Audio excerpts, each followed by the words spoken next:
Assalamualaikum, salam sejahtera. Ini Awani 7.45 bersama saya Syaf Syukri. Kita saksikan antara paparan utama untuk malam ini.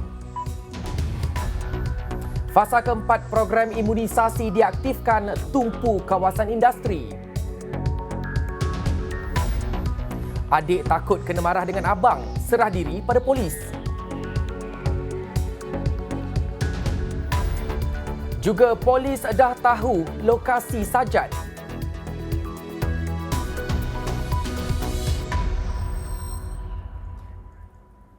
Kerajaan melalui Jawatan Kuasa Khas Jaminan Akses Bekalan Vaksin JKJAV membuat keputusan mengaktifkan fasa keempat program imunisasi bagi mengawal penularan wabak COVID-19.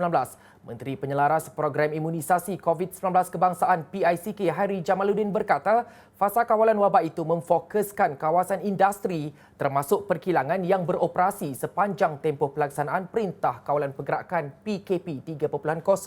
Jelas beliau, pusat pemberian vaksin PPV akan diselaraskan dengan bantuan Kementerian Perdagangan Antarabangsa dan Industri MITI bermula minggu ini. Langkah tersebut perlu bagi mengimbangi kepentingan ekonomi dan kesihatan rakyat. Tambah Hairi yang juga Menteri Sains, Teknologi dan Inovasi, setakat ini Kementerian Kesihatan KKM mengesan 11 kluster aktif di tempat kerja. Fasa kawalan wabak tersebut akan digerakkan secepat mungkin bagi mengawal penularan kluster tempat kerja. Hairi berkata demikian dalam sidang media mingguan di Putrajaya pada Isnin. Hadir sama Menteri Kesihatan Datuk Seri Dr. Adham Baba.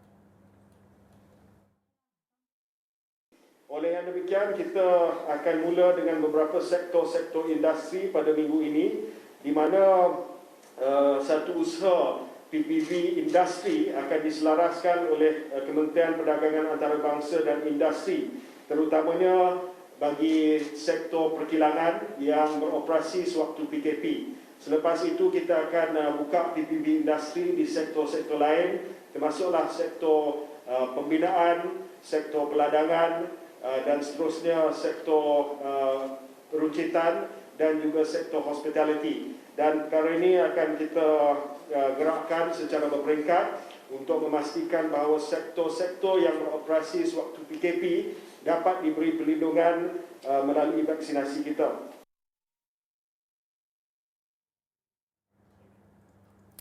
Muhammad Sajat Kamaruzaman atau Sajat kembali diperkatakan. Polis sudah pun mengenal pasti lokasinya. Jasmine? Baru ya, Syaf, dia dikehendaki membantu siasatan berhubung kes penipuan menukar maklumat kad pengenalan. Dan untuk mengetahui butiran lanjutnya, jangan ke mana-mana, jam 8 malam nanti. Baiklah, terima kasih Jasmine. Ya, ada lagi satu, minta maaf. Baik. Ketika PKP ini juga, ya, tapak binaan jadi tumpuan kepada geng Samun. Itu juga saya akan kongsikan jam 8 malam nanti. Baiklah, terima kasih Jasmine.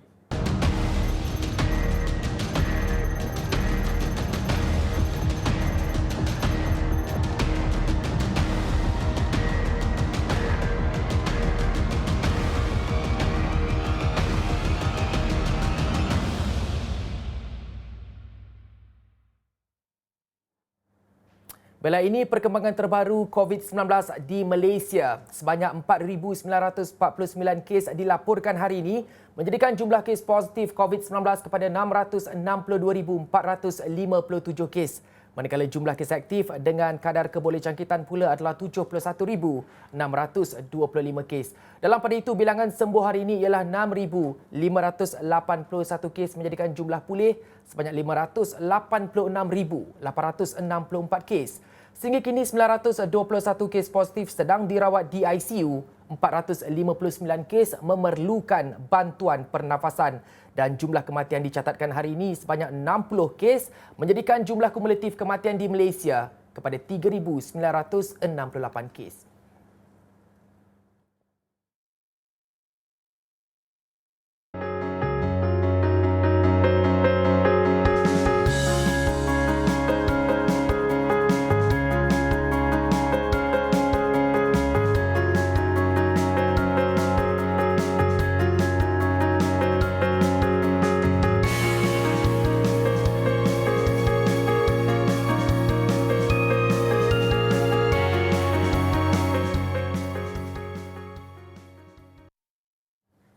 Seterusnya, polis membuka kertas siasatan terhadap sebuah pertubuhan bukan kerajaan NGO yang dipercayai melancarkan tabung kutipan derma kononnya untuk membayar jaminan 5 penghantar makanan yang ditahan kerana dipercayai bergaduh dengan pelanggan di Sungai Wei.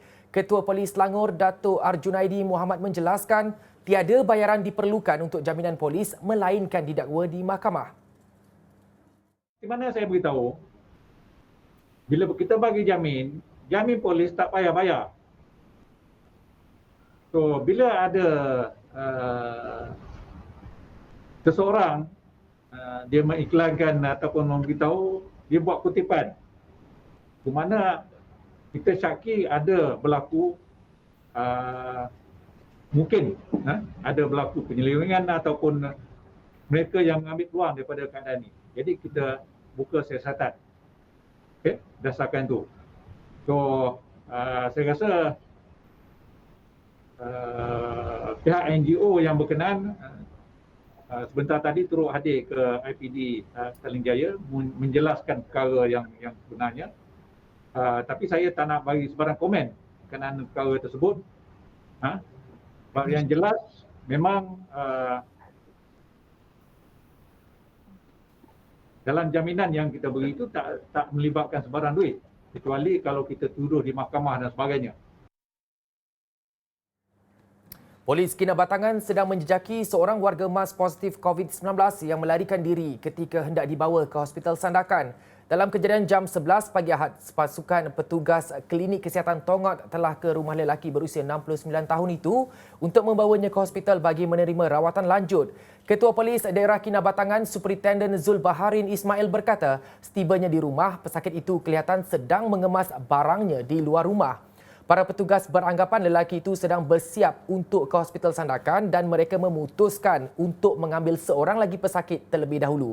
Bagaimanapun, semasa pasukan tersebut kembali semula ke rumah suspek, didapati rumah lelaki itu berkunci dan tidak berpenghuni. Susulan itu, usaha mengesan pesakit masih dijalankan pihak polis dan petugas kesihatan. Orang awam yang mempunyai maklumat diminta menghubungi Pusat Kawalan Daerah Kinabatangan. Warga emas tidak perlu bergerak ke stesen berbeza untuk proses pendaftaran dan suntikan. Tapi yang bergerak, petugas kesihatan. Itu pendekatan dibuat di Pusat Pemberian Vaksin PPV Hospital Normah di Kuching. Semuanya bagi memudahkan proses pendaftaran, konsultasi serta vaksinasi penerima. Menurut Menteri Kerajaan Tempatan dan Perumahan Datuk Seri Dr. Sim Kee Hian, pendekatan ini sekaligus dapat membantu warga emas yang mempunyai masalah mobiliti.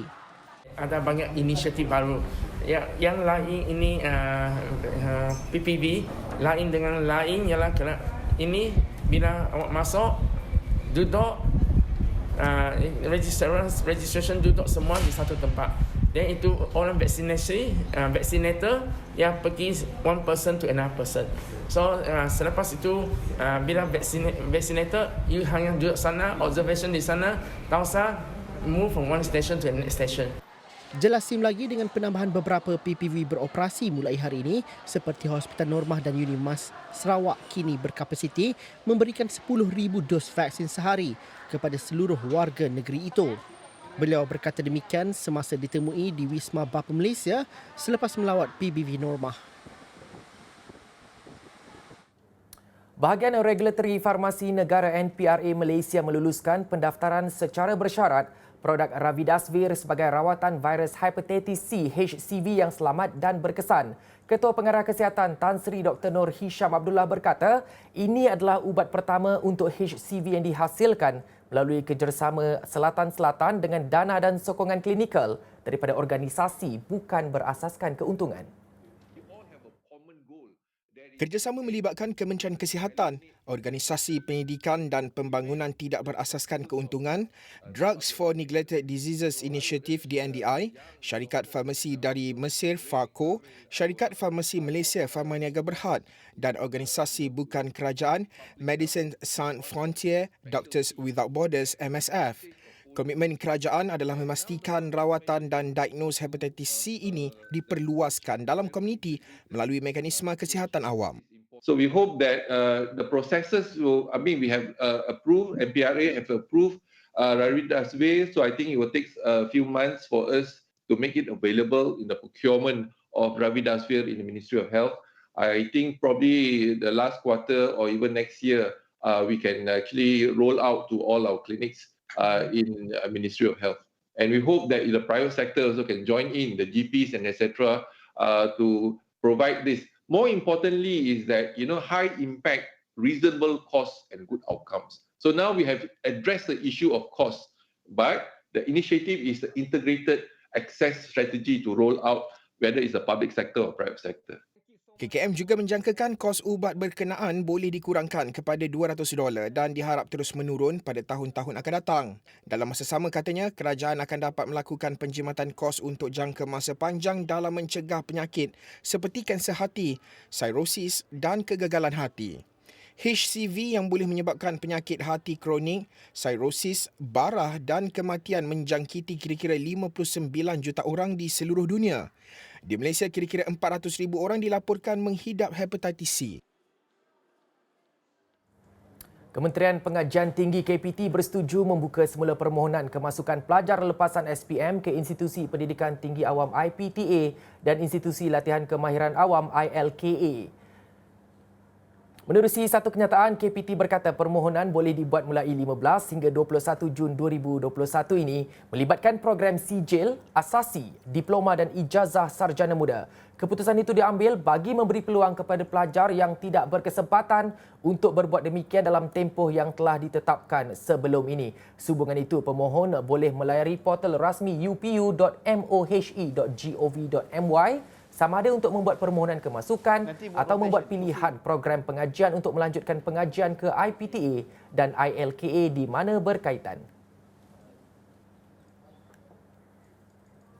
Lesen memandu tamat tempoh merupakan punca seorang pemandu berusia 21 tahun melarikan diri dari sekatan jalan raya di laluan Cyberjaya menghala ke Dengkil pada Ahad.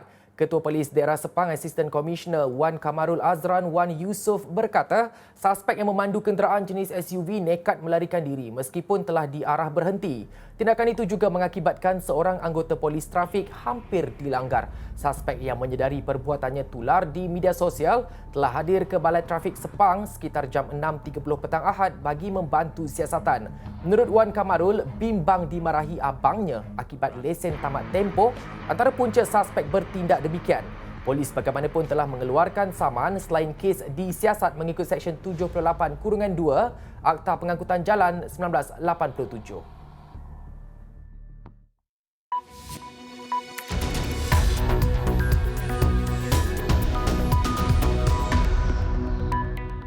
Assalamualaikum dan salam sejahtera. Saya Jasmine Abu Bakar dan ini Awani 7.45. Ikuti antara fokus kami malam ini. Lagi 1.33 juta dos vaksin Pfizer tiba awal Julai ini. Musim PKP, tapak binaan jadi tumpuan geng samun. Dan pemangku Raja Pahang titah henti segera pelombongan di Tasik Chini.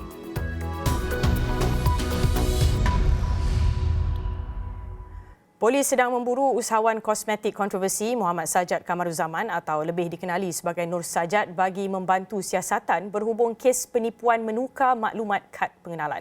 Ibu Pejabat Polis Daerah IPD Ampang Jaya dalam satu kenyataan berkata Sajat merupakan seorang saksi yang perlu hadir bagi prosiding pembicaraan kes tersebut di Mahkamah Ampang Jaya pada 14 Julai ini. Nur Sajat dikesan beralamat terakhir di Jalan Polo Country Club Selangor, Seksyen 10 Petaling Jaya.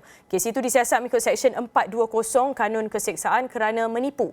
Jika sabit kesalahan, Nur Sajat boleh dihukum penjara maksimum 10 tahun dan boleh dikenakan sebat serta denda. Sehubungan itu, polis meminta saksi atau mana-mana pihak yang mempunyai maklumat untuk menghubungi IPD Ampang Jaya atau Balai Polis Berhampiran dengan segera. Media sebelum ini melaporkan Nur Sajat berkemungkinan berada di luar negara selepas diburu setelah waran tangkap dikeluarkan Mahkamah Syariah pada 23 Februari lalu. Waran tangkap itu dikeluarkan oleh Mahkamah Tinggi Syariah Shah Alam kerana gagal hadir pada prosiding kes berpakaian wanita 3 tahun lalu. Dalam pada itu, Ketua Polis Selangor Datuk Arjunaidi Mohamad mengakui polis sudah mengetahui lokasi persembunyian Sajat.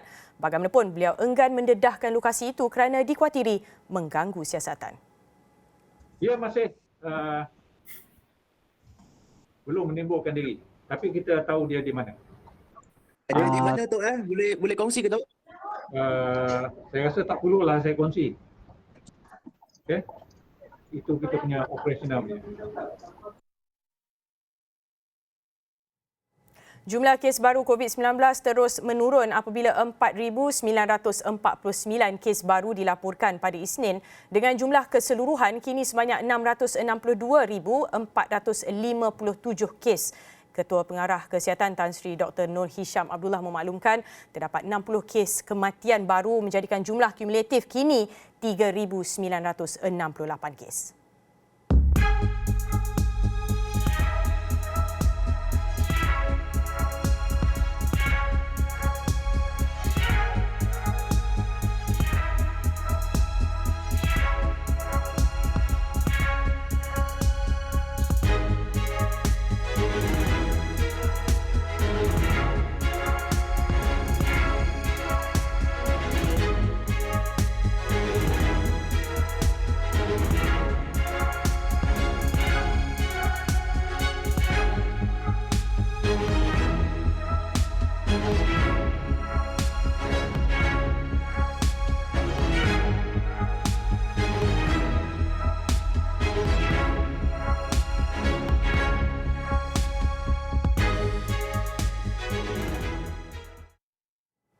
Sementara itu, Menteri Sains, Teknologi dan Inovasi Khairi Jamaluddin berkata sebanyak 1.33 juta dos vaksin Pfizer-BioNTech dijadual tiba di Malaysia dan diagihkan bermula minggu ini sehingga awal Julai. Jelas Menteri Penyelaras Program Imunisasi COVID-19 Kebangsaan itu, sebanyak 444,600 dos akan diagih antara 16 hingga 18 Jun ini.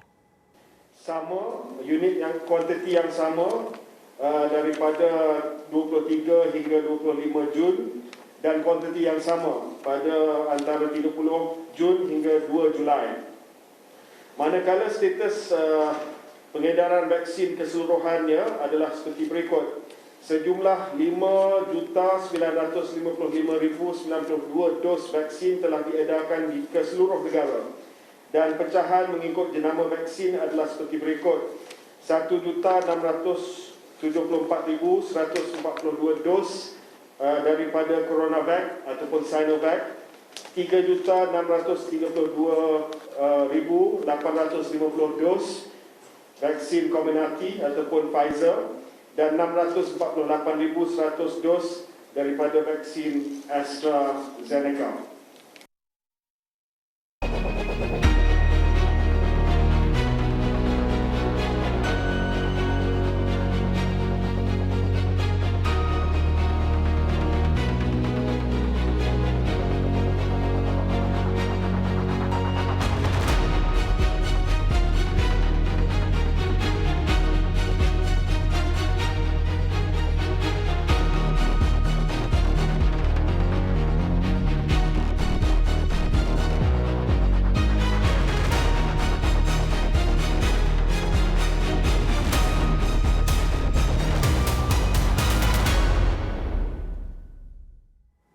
Pemangku Raja Pahang Tengku Hassanal Ibrahim Alam Shah Al-Sultan Abdullah Ri'atuddin Al-Mustafa Bilal Shah bertitah supaya aktiviti pelumbungan di kawasan Tasik Chini dihentikan.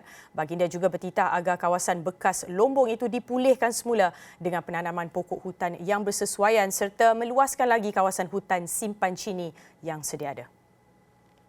Menerusi satu kenyataan, baginda yang mencemar duli melawat kawasan itu pada 13 Jun lepas turut bersetuju dengan langkah kerajaan negeri yang tidak lagi mengeluarkan sebarang kelulusan baru sejak tahun 2019.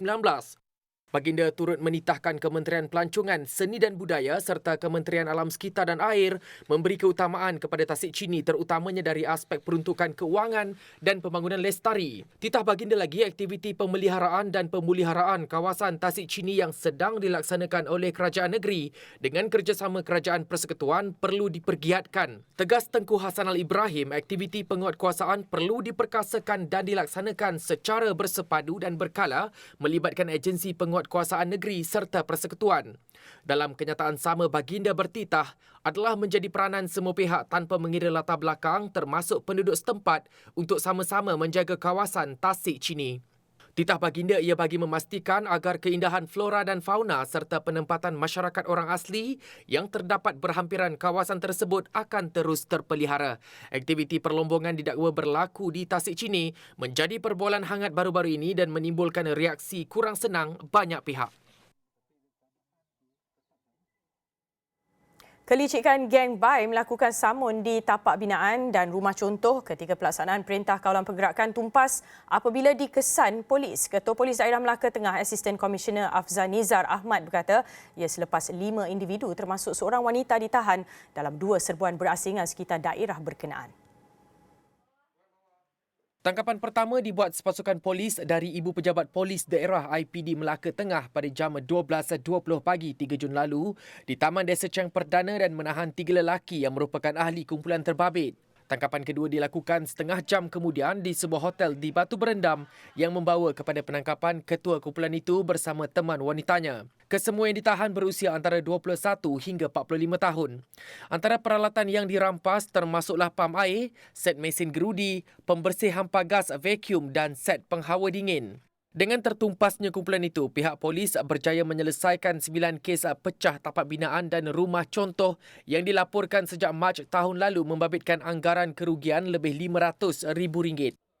Modus operandinya mereka akan pergi ke tapak binaan ini, pecah masuk dan ambil barang-barang terutamanya melibatkan peralatan-peralatan binaan, jentera-jentera kecil yang mereka boleh serta bahan-bahan binaan yang mana ada permintaan dari pasaran.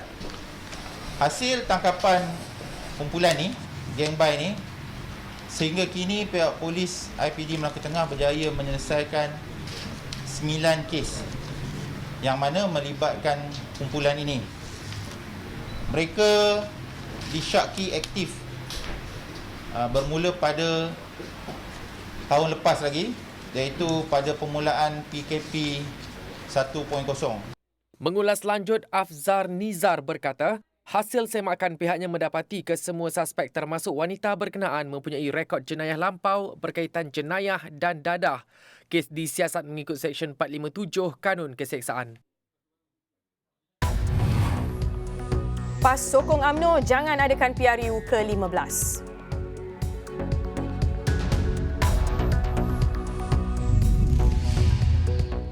Parti Pertubuhan Kinabalu Progresif Bersatu atau APKO meminta supaya proklamasi darurat ditamatkan segera lantaran ia dilihat tidak memberi nilai tambah kepada pengurusan kerajaan. Hasrat itu disampaikan Presidennya Datuk Seri Wilfred Medias Tangau ketika menghadap Yang di-Pertuan Agong secara maya pada Isnin. Proklamasi darurat juga terbukti gagal apabila kes melonjak naik berbanding pada awal pelaksanaan darurat. Ini berarti bahawa darurat itu telah gagal. Pelaksanaan darurat itu telah gagal menangani COVID. Ya, sebab itu tidak ada beza sama ada darurat atau tidak darurat untuk menangani COVID. Darurat tidak memberi nilai tambah kepada usaha kerajaan untuk menangani COVID. Sebab itu kita minta, APKO meminta supaya darurat ini ditamatkan dengan segera. Itu yang pertama. Selain itu, partinya juga menolak penubuhan Majlis Gerakan Negara Mageran seperti yang dicadangkan bekas Perdana Menteri Tun Dr. Mahathir Mohamad. Sebab Mageran tidak melibatkan rakyat. Mageran tidak melibatkan parlimen. Mageran hanya bergantung kepada kebijaksanaan ahli-ahli dalam majlis itu. Dengan lain perkataan, ahli majlis itu hendaklah seolah-olah macam malaikat lah. Macam malaikat mana dia, mereka hendaklah tidak mampu membuat kesilapan. Sebab asal dia buat satu kesilapan, rakyat akan memberontak. Mengulas lanjut, beliau khawatir sekiranya kesilapan berlaku oleh pentadbiran Mageran, ia akan turut menjejaskan nama dan imej Yang di-Pertuan Agong. 2 perkara tersebut menjadi antara 9 perkara yang disembah maklum pada sesi menghadap yang bermula 2.15 petang tadi dan berakhir 20 minit kemudian.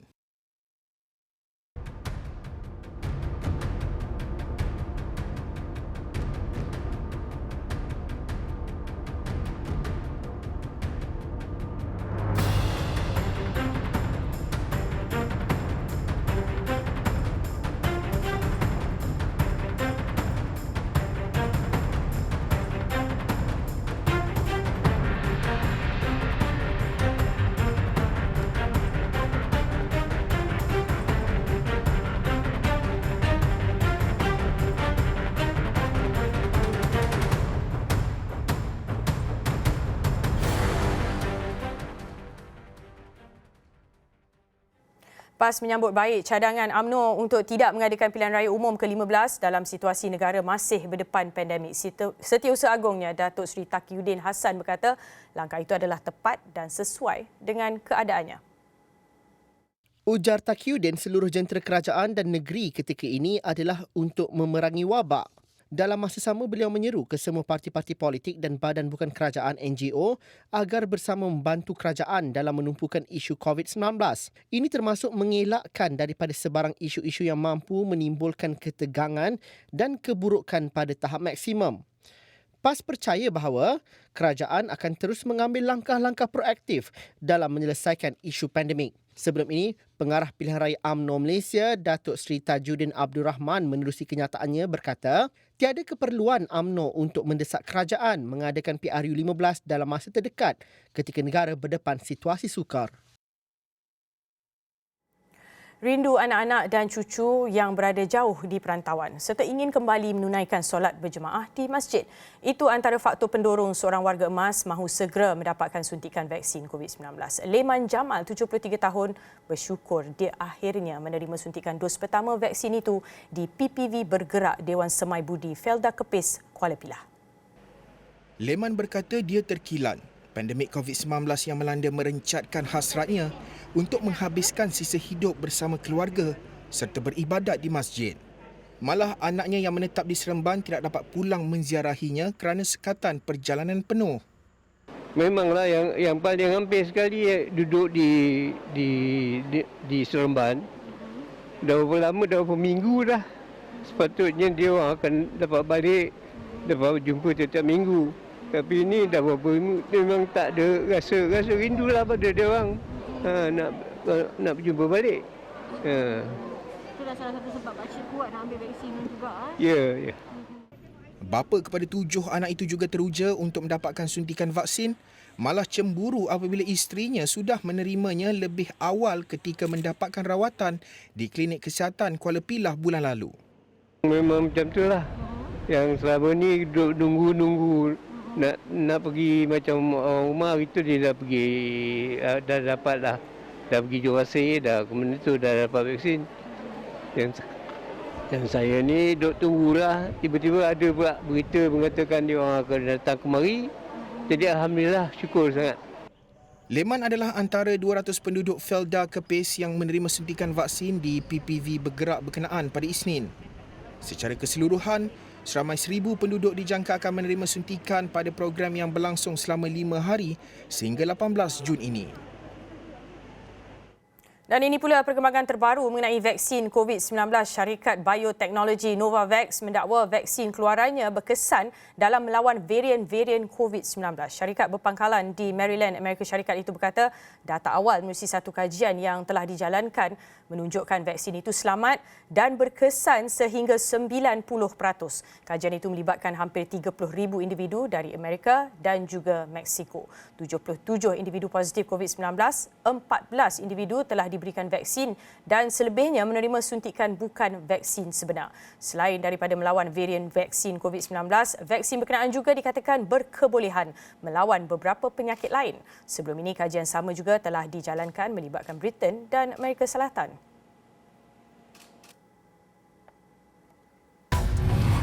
Perahu naga kembali jadi tumpuan di China.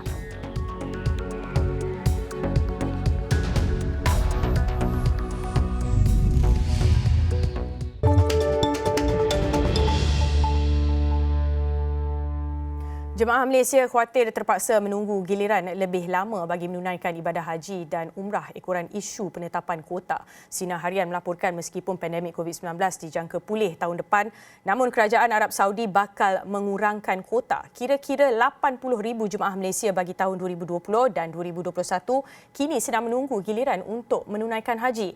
Menurut pengurusi Andalusia Travel and Tour Sdn Bhd Andalusia, Datuk Mat Daud Cik Ngah berkata, meskipun jemaah Malaysia sering mendapat keistimewaan dalam perkara berkaitan ibadah haji, namun kerajaan Arab Saudi difahamkan perlu bersikap adil kepada negara lain dalam isu penetapan kuota. Selain itu, dijangka terdapat beberapa syarat tambahan yang menyebabkan kenaikan kos haji sekaligus mengehadkan keupayaan Malaysia untuk menghantar jemaah haji dalam kuota asal.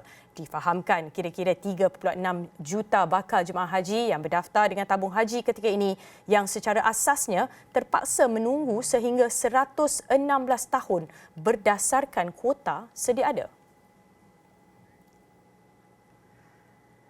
Ini pula akhbar Sinar Harian dengan tajuk depan esok, sayur pula naik harga. Beberapa harga sayur dijangka mengalami peningkatan mulai hari ini susulan PKPD di Cameron Highlands, Pahang. Beralih kepada perkembangan lain, tradisi sambutan Duan Wu atau lebih dikenali sebagai Pesta Perahu Naga diraikan segenap lapisan rakyat Cina dengan penganjuran pelbagai aktiviti tradisional. Di Yuyang dan Xiqian yang masing-masing terletak di tengah dan timur Cina, aktiviti simbolik kepada festival itu iaitu perlumbaan perahu naga diteruskan. Di Bandar Langshan pula, kanak-kanak meraihkan pesta itu dengan menganyam ketupat, mengukir batu dan mengisi uncang dengan herba. Satu lagi aktiviti sinonim Duan Wu iaitu tarian naga turut diadakan di Kampung Shanxi, Timur China bagi menzahirkan harapan untuk memperoleh hasil tuaian yang mewah dan kehidupan yang lebih bahagia. Buluh digunakan untuk membuat naga dan ia sebagai tanda hormat kepada tumbuhan itu yang membantu penduduk tempatan mengatasi kemiskinan. Pesta Duan Wu disambut bagi memperingati Chu Yuan, seorang pemuisi dan ahli politik yang diangkat sebagai patriot lebih 20 abad lalu. Chu Yuan yang sungguh kecewa dengan pemerintahan negerinya sendiri akhirnya membunuh diri dengan terjun ke sungai. Tarikh pemergiannya pada hari kelima bulan kelima dalam kalender tradisional Cina itu dianggap salah satu asal-usul festival Duan Wu. Sementara itu, bagi menghidupkan sambutan perayaan Pesta Perahu Naga yang jatuh pada 14 Jun tahun ini, Zoo Chengdu menyajikan masakan istimewa kepada haiwan di situ. Terletak di wilayah Sichuan, barat daya China, zoo berkenaan menyediakan ladu beras pulut yang dibalut dengan daun buluh kepada panda tempatan yang ternyata digemari haiwan itu.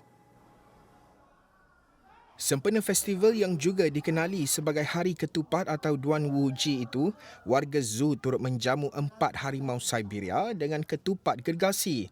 Keempat-empat harimau yang dilahirkan pada November 2019 begitu tertarik dengan hidangan istimewa itu. Diperbuat daripada sekarung rumput kering, hidangan khas untuk mamalia besar itu membolehkan mereka menikmati kemeriahan pesta tersebut. Selain itu, haiwan seperti cimpanzi dan monyet juga diberi peluang menikmati ketupat dan buah-buahan yang dihidangkan. Sekian Awani 7.45. Teruskan bersama Astro Awani dan astroawani.com. Saya Jasmine Abu Bakar. Terus kekal di rumah. Assalamualaikum. Kita jumpa lagi.